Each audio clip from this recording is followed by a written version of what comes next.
ಅರಮನೆ ಮೈದಾನದಲ್ಲಿ ಏರ್ಪಡಿಸಿದ್ದ ಬೃಹತ್ ಈಡಿಗರ ಸಮಾವೇಶದಲ್ಲಿ ಸಿಎಂ ಸಿದ್ದರಾಮಯ್ಯ ಸೇರಿದಂತೆ ಅನೇಕ ನಾಯಕರು ಮತ್ತು ಈ ಸಮಾಜದ ಮುಖಂಡರು ಭಾಗವಹಿಸಿದ ಹಿನ್ನೆಲೆಯಲ್ಲಿ ಇಂದು ನಗರದ ಪ್ರೆಸ್ ಕ್ಲಬ್ನಲ್ಲಿ ಈಡಿಗರ ಸಂಘದ ಅಧ್ಯಕ್ಷ ಡಾ ಎಂ ತಿಮ್ಮೇಗೌಡ ತಮ್ಮ ಅಭಿಪ್ರಾಯ ಹಂಚಿಕೊಂಡರು. ಈ ಸಂದರ್ಭದಲ್ಲಿ ಮಾತನಾಡಿದ ಅವರು, ಈ ಬೃಹತ್ ಸಮಾವೇಶ ಅಭೂತಪೂರ್ವ ಯಶಸ್ಸು ಕಾಣಲು ಪ್ರತ್ಯಕ್ಷವಾಗಿ ಹಾಗೂ ಪರೋಕ್ಷವಾಗಿ ಸಹಕರಿಸಿದ ಎಲ್ಲರಿಗೂ ಕೃತಜ್ಞತೆ ಸಲ್ಲಿಸಿದರು. ನಮ್ಮ ಕರ್ನಾಟಕ ಪ್ರದೇಶ ಈಡಿಗ ಸಂಘದ ಅಧ್ಯಕ್ಷ. ಇವತ್ತು ನಾವೇನು ಡಿಸೆಂಬರು 10ನೇ ತಾರೀಕು ಅಮೃತ ಮಹೋತ್ಸವ ಮತ್ತು ನಮ್ಮ ಸಮಾಜದ ಸಂಘಟನೆ ಕಾರ್ಯಕ್ರಮನ ಪ್ಯಾಲೇಸ್ನಲ್ಲಿ ಹಮ್ಮಿಕೊಂಡಿದ್ವೋ, ಅದಕ್ಕೆ ಎಲ್ಲ ನಮ್ಮ ಕರ್ನಾಟಕ ಪ್ರದೇಶದ 26 ಪಂಗಡಗಳು, ಈಡಿಗ, ಬಿಲ್ಲವ, ನಾಮದಾರಿ 26 ಪಂಗಡಗಳು, ಅದಲ್ಲದೆ ಕೇರಳ ಸ್ಟೇಟು ಇಳವಾಸು, ತಮಿಳುನಾಡು ನಾಟಾರು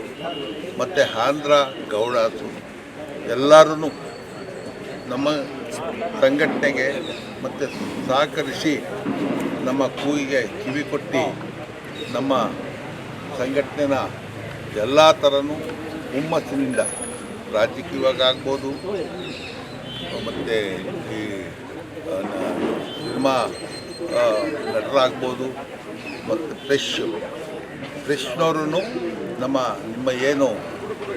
ಪ್ರಜಾವಾಣಿ ಡೆಕ್ಕನ್ ಹೆರಾಲ್ಡ್ ಸಂಪಾದಕರ ಬಂದು ಈ ಸಂಘಟನೆ ಒಳಗೆ ಕುಂತು ನಮ್ಮ ಸಮಾಜದವರಾದ್ದರಿಂದ ನಮ್ಮ ಸಮಾಜದ ಫಸ್ಟು ನಮ್ಮ ಸಮಾಜ, ಆಮೇಲೆ ಅವರು ಪ್ರೆಶ್ ಹೋಗಿರ್ಬೋದು ಅಂತ ತಿಳ್ಕೊಂಡು ಅವರು ನಮ್ಮ ಸಂಘಟನೆ ಒಳಗೆ ಪಾಲ್ಗೊಂಡು ನಮ್ಮ ಜೊತೆ ಒಳಗೆ ಸಹಕರಿಸಿ ಎಲ್ಲ ಕಡೆಯೂ ನಮ್ಮ ಸಮಾಜದವರು ಒಗ್ಗೂಡೋಕ್ಕೆ ಅವರು ಸಹಕಾರ ಮಾಡಿ, ಮತ್ತು ಶಿವರಾಜ್ ಕುಮಾರ್ ಆಗಿರ್ಬೋದು, ಮತ್ತು ರಾಜಕೀಯವಾಗಿ ಎಲ್ಲರೂ MLA, ಶಾಸಕರು, ಮಿನಿಸ್ಟ್ರುಗಳು, MP ಗಳು ಎಲ್ಲರೂ ಸಹಕರಿಸಿ ನಮಗೆ ಸಹಕರಿಸೋದ್ರಿಂದ